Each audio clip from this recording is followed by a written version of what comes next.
Hi, welcome back. In the last video, we just looked into the word change. The word change can be simple. Keep saying that in the mind because you know the secret, saying that the change, once you observe the thought and feeling of how it works, and if you make the image of what you want to become crystal clear, it becomes simple and beautiful. There won't be any confusion. And we talked about the present process, what happens before change, and we talked about the cycles in it, and how a little bit of decision and commitment is very important to ensure the change, your own desired change to happen, and how to work on the procrastination. Procrastination, again, we looked into a small activity, a small 3-minute activity which you can deliver, uh, and this will give you the momentum and energy, to take the change as a process itself. So I hope that you have tried out that small activity. If it is done, yes, we will definitely look into the other activities of the change. So, uh, looking into change as a process itself. So, how does it work? The main thing of change is the change process. One thing we have to be very clear: you can build the brain which you want. So it's not only during the developmental stages the brain changes. It's constantly changes. Even whether you are 20 or 30 or 40 or 60 or 70, it doesn't matter. Brain does change, keep changing. That's a very good news, isn't it? So you can mold the brain and start bringing into the existence of what kind of behaviors it has to bring. You can wire and rewire your brain, and those kind of habits comes out of it. That's what we are talking about, the image. Once you look into the image as the traits of your behavior or your skills, the external factors are easy to be taken care of. So how does the change process happen? The change process and building your brain go simultaneously. So if you understand how you can change the brain, the output of the behavior is quite much more effortless, and it becomes much easier. So it goes through three stages. The brain goes through three stages. One, any kind of new information, there is a chemical change in your brain. So whatever I'm explaining is as per neuroscience, and your brain literally changes like this. So once you get in new information, new confidence, new desire, new goal, it does change. It does change. See, if you imagine, you actually can go ahead and do it once you know the tools about this. That's the whole point of change process. If you can't imagine, if you don't imagine, there is no way you can accomplish it, isn't it? So first, the chemical change happens wherein you get the required information in your mind, and then with a little practice, it becomes structural change. The structural will become again the functional change. So chemical is more about information and knowledge. Information, once you comprehend the information, it becomes knowledge. Okay. uh, and you get a lot of examples also for that, wherein other people might be who have accomplished the similar kind of goals quite around you. And once you start practicing that knowledge, the knowledge is converted into wisdom. Information with comprehension is knowledge. Knowledge, when applied, it becomes wisdom. So at a structural level, it's still going through a phase, and then once the structural becomes more habituated, it becomes a habit. That's when it becomes functional.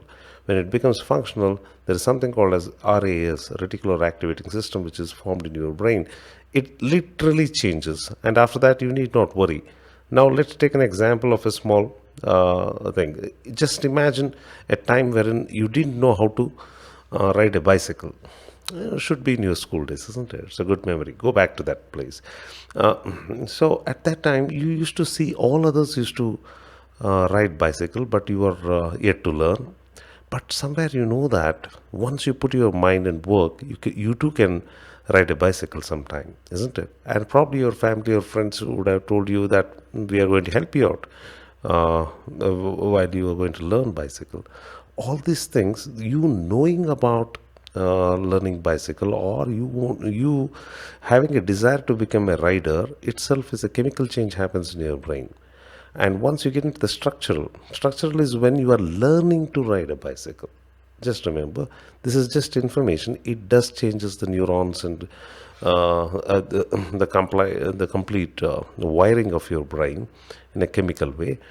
Once you start learning bicycling, that is when you definitely sit on a bicycle and you put your foot on the pedals. You try to balance. You might fall down. You get up. You might go for, let's say, 10 meters or 15 meters with a smile. Again, you might fall off. Again, you may get up, and people say that even while we are learning, I mean, it also happened with us. It's okay, you will going to get it, isn't it? So that is structural. That means once you are riding the bicycle, the brain also changes. There is a new kind of wiring happening in your brain, wherein it has promoted from the chemical level to the structural level, isn't it? So once you have learned, you are still an early learner.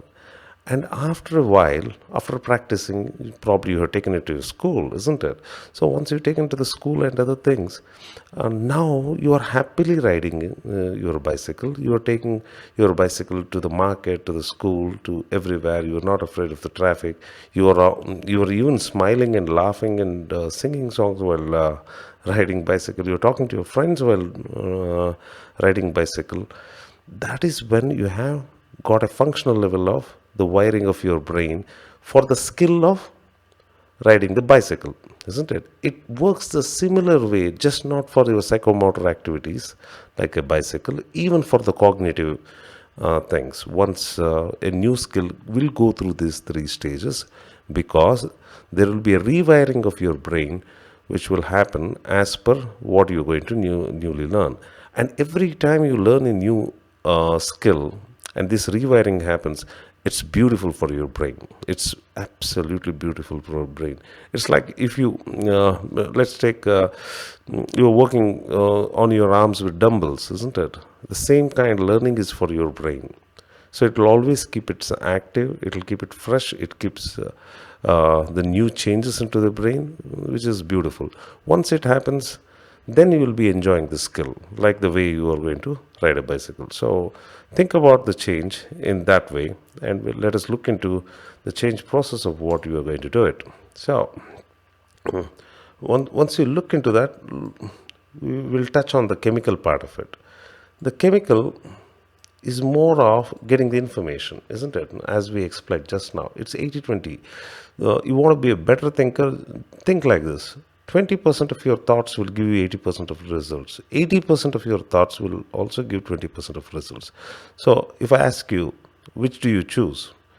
It's quite obvious, isn't it? You look into the 20% which gives 80% results. That's how first you have to look into it.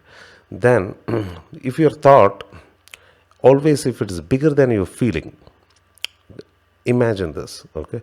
The first your thoughts comes and then the feelings comes, all right? Thoughts are for your mind and feelings are for body.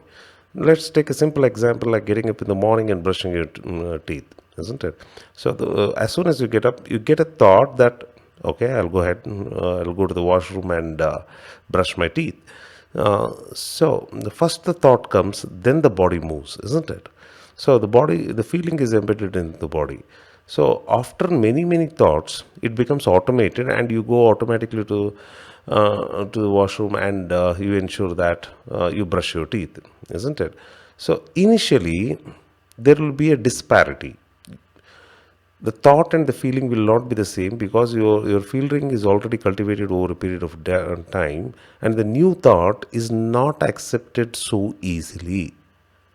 You getting my point? So first you have to raise your thought bigger than your feeling. You also know that if I continuously raise my thought, and once my body and feeling gets accustomed to it, and once the thought and feeling is aligned, it becomes much simpler, but initially it will be slightly tougher.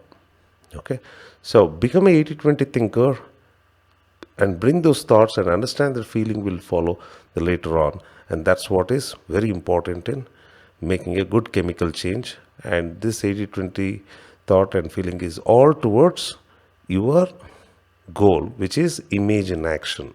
Okay, so what you see and how you feel in action and result. That means when you move towards your goals, while moving towards your goals, what kind of activities, what kind of action, think about it. And once you think about it, and how do you feel, think about it. And once you get that result, what will be your thoughts then? Obviously it will be happy thoughts. How do you feel? Think about it. So this is, if you handle this thinking and understand that initial thoughts and feelings, there will be a disparity. After that, they are going to be aligned, and they again think about your image in action, the goal, what you would like to accomplish, and how will be your thoughts and feelings during the action or the journey. And once you accomplish it, the chemical part of your brain is already set this chemical part of it, and it becomes beautiful to come to the next level of change, which is the structural. See you in the next video.